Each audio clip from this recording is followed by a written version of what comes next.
என்ன செய்ய போறேன்னா இன்னைக்கு ஒரு மட்டன் பிரியாணி தான் செய்ய போறேன்.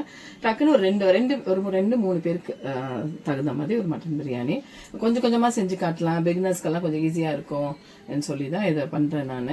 அதே மாதிரி என் பொண்ணுக்கும் வந்து கொஞ்சம் ஈஸியா இருக்கும் செய்யறதுக்குன்னு சொல்லி தான் ஒரு 2 பேர் 3 பேர் சாப்பிட்ற மாதிரி அரிசி எடுத்திருக்கேன். இந்த ஆளாக்குல ஒரு ரெண்டரை ஆளாக்கு அரிசி, 1/2 கிலோ அரிசி எடுத்திருக்கேன். அதுக்கப்புறம் தகுந்த மாதிரி ஒரு 2 பெரிய வெங்காயம், ஒரு 3 தக்காளி, ஒரு 4-5 மிளகா, அப்புறம் வந்துட்டு கொஞ்சம் கொத்தமல்லி, புதினா, அப்புறம் வந்துட்டு அங்கே தண்ணி சூடு பண்ணிட்டேன். நெக்ஸ்ட் வந்து இங்கே வந்து மட்டன் வந்து வேக வச்சு வச்சுருக்கேன். மட்டன் வேக வச்சு ஒரு 3/4 கிலோ மட்டன் எடுத்திருக்கேன். மட்டனை வேக வச்சு வச்சாச்சு. இதெல்லாம் ரெடியாக இருந்துச்சுங்களா உங்களுக்கு வந்து ஒரு 20 மினிட்ஸில் நீங்கள் செஞ்சு முடிச்சிடலாம். ஸ்டவ் பற்ற வச்சாச்சு, பேன் வச்சாச்சு. இப்போ வந்து நம்ம வந்து நெய் வந்து கொஞ்சம் நல்லா முண்டுன்னு ஊற்றிக்கோங்க. நெய் கொஞ்சம் இருந்தால் நல்லா இருக்கும். நல்லா ஒரு 2 ஸ்பூன் அளவு நெய்.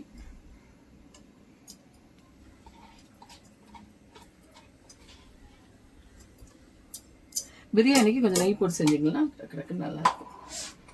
பாருங்க, நெய் வந்து நல்லா கொஞ்சம் இதாகட்டும். இல்லை ஃபேனில் ஃபுல்லாக ஆன பிறகு உங்களுக்கு எவ்வளோ எண்ணெய் வேணுமோ, எண்ணெய் வந்து கொஞ்சம் நல்லா வந்து நிறைய வேணும்னா கொஞ்சம் ஊற்றிக்கோங்க. இல்லைன்னா ஒரு 6 ஸ்பூன் அளவு எண்ணெய் ஊற்றிக்கோங்க. ஏன்னா நெய் போட்டிருக்கோம், மட்டன் வந்து கொஞ்சம் ரிச்சாக தான் இருக்கும். அதனால ஒரு 6 ஸ்பூன் அளவு எண்ணெய் ஊற்றிக்கோங்க. இப்போ பாருங்க, நல்லா எண்ணெய் சூடு ஏறினோன்னே ஒரு 2-3 பிரிஞ்சி இலை, அந்த அன்னாச்சி மொக்கு, அப்புறம் வந்துட்டு இது அந்த ஸ்டார் பூவெல்லாம் போட்டுக்கலாம். போட்டுட்டு நெக்ஸ்ட்டு பச்சை மிளகா ஒரு 4-5 எடுத்து வச்சுருக்கோம் இல்லையா. நான் கொஞ்சம் காரம் வந்து சாப்பிடுவோம், அதனால் பச்சை மிளகா கொஞ்சம் நிறைய எடுத்துக்கிறேன். அப்புறம் ஒரு 2 பெரிய வெங்காயம். இது வந்து ஒரு 1/2 கிலோ அரிசிக்கு தகுந்த மாதிரி நான் வந்து சொல்கிறேன். நான் உங்களுக்கு ஒரு 2 பெரிய வெங்காயம் இதெல்லாம் போட்டு நல்லா வதக்கிக்கணும். அப்புறம் கொஞ்சம் புதினா, எல்லாமே ஒன்றா போட்டு டக்குன்னு வதக்கிக்கலாம். தனித்தனியாக எல்லாம் போட தேவையில்ல, ஒன்றாவே போட்டு வதக்கிக்கலாம். நம்ம நல்லா ஃபுல்லில் வச்சுக்கோங்க. இப்போ நல்லா வச்சு அதுக்குள்ளே பாருங்கள் தண்ணி சூடேறிச்சாங்க, இங்கே கறி வந்துடுச்சு. எல்லாம் நமக்கு ரெடியாக இருந்தால் 20 நிமிஷத்தில் வந்து நம்ம மட்டன் பிரியாணி செஞ்சு, எந்த பிரியாணி இருந்தாலும் டக்குன்னு செஞ்சு எடுத்துடலாம். ரொம்ப எல்லாமே ரெடியாக இருக்கணும். தண்ணியெல்லாம் சூடு தண்ணியெல்லாம் வச்சு நீங்கள் பண்ணிங்கன்னா ஃபாஸ்ட்டாக செஞ்சு முடிச்சிடலாம். ரொம்ப வேலையே இல்லை இது. பாருங்கள், இப்போ நல்லா வந்து வெங்காயம் வந்து வெந்து நல்லா வந்து ப்ரௌனாக, லைட் ப்ரௌன் ஆகிற வரைக்கும் நல்லா வதக்கிக்குங்க. எல்லாம் நல்லா சுருண்டு வந்துச்சு பாருங்கள். இப்போ வந்து நல்லா ஒரு ஹோல்சமாக 2 ஸ்பூன் இஞ்சி பூண்டு பேஸ்ட்,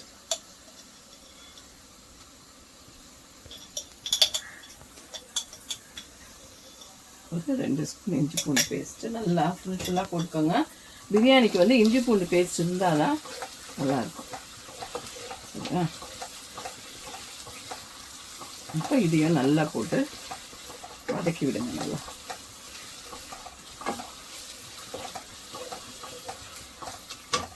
புரியுது பாருங்க. இப்போ எல்லாம் வந்து நல்லா வறுந்து வந்துருச்சு. இப்போ நம்ம தேவையான அளவு தக்காளி, 3 தக்காளி அரிஞ்சு வச்சுருக்கேன்னு சொன்னேன் இல்லைங்களா, அந்த 3 தக்காளியை போட்டுக்கலாம். இது 2 கிலோ 1/2 கிலோ 2.5 ஆளாக்கு அரிசிக்குது, 1/2 கிலோ அரிசிக்குது இந்த அளவு. ஒரு 2 தக்காளி கூட நீங்கள் கம்மியாக தக்காளி வேணும், தயிர் ஜாஸ்தி வந்தால் ஆட் பண்ணிக்கலாம்னா கூட பண்ணிக்கலாம். டக்குன்னு இருக்கும். ஈஸியான வேலை பிரியாணி வந்து தான் ரொம்ப ஈஸியான வேலை. அது ஃபாஸ்ட்டாக செஞ்சு முடிச்சிடலாம். இப்போ இதை போட்டுட்ட பிறகு தக்காளி நல்லா வதங்கி வரட்டும். தக்காளி வதங்கி வரும்போதே நம்ம வந்துட்டு பிரியாணி மசாலா வந்து நம்ம ஒரு ஸ்பூன் அளவுக்கு பிரியாணி மசாலா போடுறோம். இது நான் வீட்டிலேயே அரைச்ச பிரியாணி மசாலா. இது நீங்கள் வந்து பிரியாணி மசாலா வேண்டாம் எனக்கு என்ன, நீங்கள் வந்து மிளகாத்தூளை போட்டுக்கலாம். நான் 1 ஸ்பூன் பிரியாணி மசாலா போடுவேன், 1 ஸ்பூன் வெறும் மிளகாத்தூள் போடுவேன். ஏன்னா நான் கொஞ்சம் காரம் சாப்பிடுவோம் நாங்கள் நல்லா, அதனால 2மே போடுவேன். இல்லை எனக்கு பிரியாணி மசாலா மட்டும் போதும் சொன்னாலும் பிரியாணி மசாலா மட்டும் போட்டுக்கலாம். வந்து மிளகாவை ஸ்கிப் பண்ணிடுங்க. இல்லை மிளகா மட்டும் போதும்னா மிளகாத்தூள் மட்டும், வெறும் மிளகாத்தூள் 1 ஸ்பூன் போட்டுக்கணும். ஏன்னா நம்ம பச்சை மிளகாவும் போட்டிருக்கோம். அப்புறம் சும்மா பேருக்கு வந்து ஒரு கால் சின்ன ஸ்பூனில் ஒரு 1/4 ஸ்பூன், ஏன்னா பிரியாணி கலரே எல்லோவாக மாறிடும், அதனால ஒரு 1/4 ஸ்பூன் மஞ்சள் தூள். நம்ம மட்டன் வேக வைக்கும் போது நம்ம வந்து கொஞ்சம் மஞ்சள் தூள்லாம் போட்டு தான் வேக வச்சுருக்கோம். இதெல்லாம் போட்டு நல்லா ஃப்ரை பண்ணிக்கோங்க. பாருங்க, நெக்ஸ்ட் வந்து தேவையான அளவு தயிர், நல்லா ஒரு 2 டேபிள் ஸ்பூன் ஃபுல்லாக தயிர் எடுத்துப்பேன் நான் எப்போவுமே. தயிர் போட்டால் நல்லா இருக்கும் பிரியாணி. அப்புறமா லெமன் ஒரு க்யூபு போட்டாச்சு. போட்டு எல்லாத்தையும் இது பண்ணி விட்டுக்கோங்க. நெக்ஸ்ட்டு வந்து நம்ம மட்டனில் வந்து உப்பு போட்டு நல்லா வேக வச்சுருக்கோம். அது தேவையான அளவு. அதனால நீங்கள் இப்போ பிரியாணிக்கு அதுக்கு எவ்வளோ உப்பு தேவையோ அந்த அளவு போட்டுக்கோங்க. மட்டனில் நீங்கள் கொஞ்சமாக உப்பு போட்டு வேக வச்சுருப்பீங்க. இப்போ பிரியாணிக்கு வந்து இந்த அளவு நான் உப்பு எடுத்துக்கிறேன். சரியா? ஏன்னா மட்டன்லேயே நான் வந்து உப்பு எடுத்துருக்கேன். போட்டு இதெல்லாம் நல்லா ஸ்டியர் பண்ணி வச்சுட்டு அந்த லெமனு அப்புறம் தயிர் எல்லாம் பாருங்கள் நல்லா உருண்டு வரும். எண்ணெய் உருண்டு வர அளவுக்கு எண்ணெய் இருக்கணும் இதில். அப்போ தான் நல்லா இருக்கும் பிரியாணி. ஏன்னா கறி வந்து ரொம்ப கொழுப்பு கறியாக இல்லை. நான் மட்டன் கொஞ்சம் ரிச்சாக தான் இருக்கும். அதனால கொஞ்சம் உருண்டை வர அளவுக்கு. இப்போ நம்ம இந்த மட்டன் வேக வச்சுருக்கோம் இல்லையா, இது அந்த பியூரி வந்து ஒரு இது நான் வந்து இந்த ஆளாக்கில் ஒரு 2.5 ஆளாக்கு அரிசி எடுத்திருக்கேன். அப்போ வந்து இந்த பியூரி வந்து ஒரு ஆளாக்கு அளவுக்கு இருக்கும். அதோடு சேர்த்து தான் நம்ம ஊற்றுறோம் இப்போ. சரிங்களா? இப்போ அதோடு சேர்த்து தான் இப்போ பாருங்கள். இப்போ வந்துட்டு இந்த மட்டன் வந்து இப்போ தெரியுது அவங்களுக்கு தண்ணி வந்து நல்லா ஒரு ஆளாக்கு அளவுக்கு தண்ணி இருக்கும். ஒரு ஆளாக்கு 1.5 ஆளாக்கு தண்ணி இருக்கும்.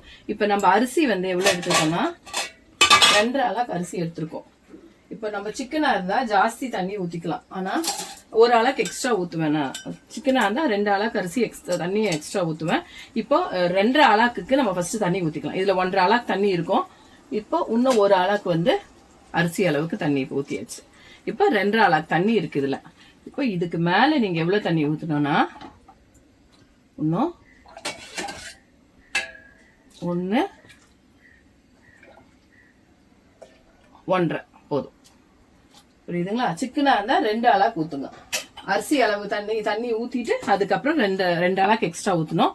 இது மட்டனாக இருக்க தொட்டு என்ன செய்யணும்னா நீங்கள் 1.5 ஆளாக்கு எக்ஸ்ட்ரா ஊற்றிக்கணும். அவ்வளோதான். உப்புக்கு இப்போலாம் போட்டாச்சு. கொதி வரும்போது அரிசியை போடுங்க. இப்போவே அரிசியை போட்டுறாதீங்க. கொதி வரும்போது அரிசி போட்டிங்கன்னா உடையாமல் இருக்கும் அரிசி. பாருங்க. இப்போ நல்லா கொதி வந்துருச்சு. இதுவுமே ப்ரௌனாக இருக்கணும். அப்போ பிரியாணி நல்லா ப்ரௌனிஷாக தரும் நம்மளுக்கு. பாருங்க, நல்லா கொதி வந்தோடனே நம்ம வடிகட்டி வச்சிருக்க அரிசி, இது 2.5 ஆளாக்கு அரிசி, இதை வந்து இதில் வந்து கொட்டிக்கலாம். நல்லா வடிகட்டி வச்சுக்கோங்க. தண்ணி இல்லாமல் வடிகட்டி வச்சுக்கோங்க. இதை கொட்டிட்டு ரொம்ப வந்து கிளறி விடாதீங்க. ரொம்ப கிளறி விட்டிங்கன்னா அப்படியே ஒடிஞ்சிரும் அரிசி. ஒரு டைம் வடிகட்டி விட்டுட்டு அப்படியே விட்டுட்டா போதும்.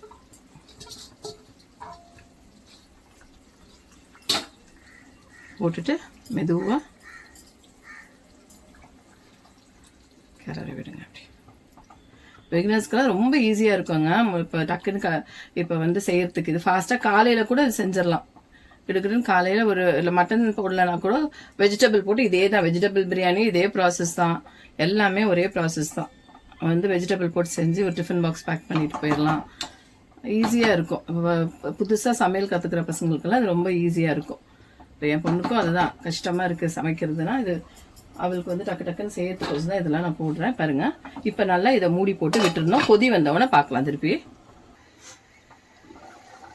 பாருங்கள், நல்லா கொதி வந்துருச்சு. இப்போ என்ன செய்யணும்னா இப்போ ஒரு மெதுவாக கிளறி விட்டு அரிசியும் தண்ணியும் ஒன்றா இருக்கணும். இந்த அளவுக்கு இருக்கணும். கொதி வந்தோடனே இந்த அளவு தண்ணி இருந்தால் போதும். அவ்வளோதான். இப்போ நம்ம கொத்தமல்லி வச்சுருக்கோம் இல்லையா, நல்ல ஒரு கை அளவு கொத்தமல்லி போடுங்க. கொத்தமல்லி பிரியாணி கொத்தமல்லியும் இஞ்சி பூண்டு இருந்தால் தான் நல்லா இருக்கும் பிரியாணி. நான் புதினா அவ்வளோ யூஸ் பண்ணிக்க மாட்டேன், கொஞ்சம் தான் யூஸ் பண்ணுவேன். கொத்தமல்லி நிறைய போட்டுப்பேன். ஊற்றிட்டு இப்போ நெக்ஸ்ட்டு வந்து அந்த பெரிய ஸ்டவ்லேருந்து எடுத்துருங்க. எடுத்துட்டு சின்ன பர்னரில் வச்சு சின்ன பர்னரில் வச்சுட்டு ஸ்லோவில் வச்சு இதை தூக்கி அவ்வளோதான் முடிச்சு வச்சு இதை வந்து போட்டுட்டு இப்போ இந்த மாதிரி பேன்களுக்கெல்லாம் ஹோல்ஸ் இருக்கும். அந்த ஹோல்ஸை மூடுறதுக்கு ஏதாவது ஒன்று இப்படி ஒரு வெங்காயமோ ஏதோ ஒன்று வச்சு விட்ருங்க. அப்போ அந்த வெளியே வராது. அவ்வளோதான். இது ஃபுல்லாக இப்போது ஒரு 10 மினிட்ஸ் இப்படி 10 மினிட்ஸ் இந்த ஸ்லோலியே வச்சு விட்டுருங்க. 10 மினிட்ஸ்க்கு அப்புறம் வந்து எடுத்து நீங்கள் கிளறுனா பிரியாணி வந்து ரெடி ஆயிரும். அதுக்கு நடுவில் வந்து கிளறாதீங்க. ஃபுல் ஸ்லோவில் வச்சுருங்க. அவ்வளோதான். பாருங்கள், இப்போ வந்து ஒரு 15 நிமிஷம் ஆச்சு. நம்ம எடுத்துட்டு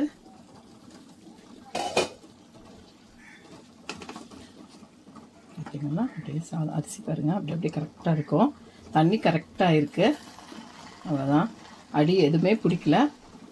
நீங்கள் இது தேக்ஸாவில் செஞ்சால் கூட இப்படி தான் இருக்கும். அந்த கொத்தமல்லி எல்லாம் மேலே போட்டு விட்டுட்டு ஒரு மூடி விட்டிங்களா அந்த எசன்ஸ் ஃபுல்லாக உள்ளே இறங்கிரும். அதுக்கப்புறம் அவ்வளோதான். எல்லாத்தையும் மெதுவாக சைடில் விட்டு கிளறுங்க. அப்போ தான் உங்களுக்கு வந்து அந்த அரிசி வந்து உடையாமல் வரும். தெரியுதா உங்களுக்கு? அரிசி கிட்டே கட்டு அப்படியே அந்த சாப்பாடு அரிசி வந்து வந்துட்டு சாப்பாடு வந்து அப்படியே உடையாமல் அந்த கறியோட மச்சாக இருக்கும். நான் வந்து கறி வந்து பெரிய பெரிய பீஸாக போட்டு வாங்க சொன்னேன். ஆனால் அவங்க சின்ன பீஸாக போட்டுட்டாங்க. இல்லைன்னா பெரிய பெரிய பிரியாணிக்கு வந்து நாங்கள் நல்ல பெரிய பீஸாக போட்டுக்கோங்க. அப்போ வந்து நல்லாயிருக்கும். அவ்வளோதான். இப்போ இதை மூடி ஒரு 10 நிமிஷம் ஒரு 5 நிமிஷம் விட்டுருங்க. அப்படியே தம்மில் ஒரு 5 நிமிஷம் விட்டுட்டிங்கன்னா அவ்வளோதான். ஸ்டவ் ஆஃப் பண்ணிவிட்டு இதை மூடி விட்டு தம்மில் வந்து ஒரு 5 நிமிஷம் விட்டுருங்க. விட்டுட்டு அதுக்கப்புறம் ஓப்பன் பண்ணி ஆஃப் பண்ணிடுவோம் ஸ்டோவை. 10 நிமிஷம் விட்டுட்டு அதுக்கப்புறம் ஓப்பன் பண்ணி சர்வ் பண்ணிக்கலாம். பார்க்கலாம். ஒரு 5 நிமிஷம் தம்மில் விட்டுட்டு எடுத்திங்கன்னா அப்படி நல்லா பலன்னு வந்துடும். இப்போ சர்வ் பண்ணிக்கலாம். நல்லா தெரியும் பாருங்கள். அரிசி வந்து நல்லா வந்து முழுசாக இருக்கும். அரிசி உடையாத இருக்கும். அரிசி இந்த மாதிரி செஞ்சு பாருங்கள் வீட்டில். பிகினர்ஸும் சரி இல்லை பசங்களுக்கு செஞ்சு இந்த மாதிரி கொடுங்க. நல்லாயிருக்கும். வந்து முட்டை கூட வந்து முட்டையும் ரைத்தா வச்சுக்கலாம். இன்னும் வேறு ஏதாவது ஃபிஷ் ஃப்ரை இருந்தால் கூட வச்சு சாப்பிட்டிங்கன்னா கூட நல்லாயிருக்கும். சேனலை பாருங்கள், சப்ஸ்கிரைப் பண்ணுங்கள், ஷேர் பண்ணுங்கள், லைக் பண்ணுங்கள். தேங்க்யூ.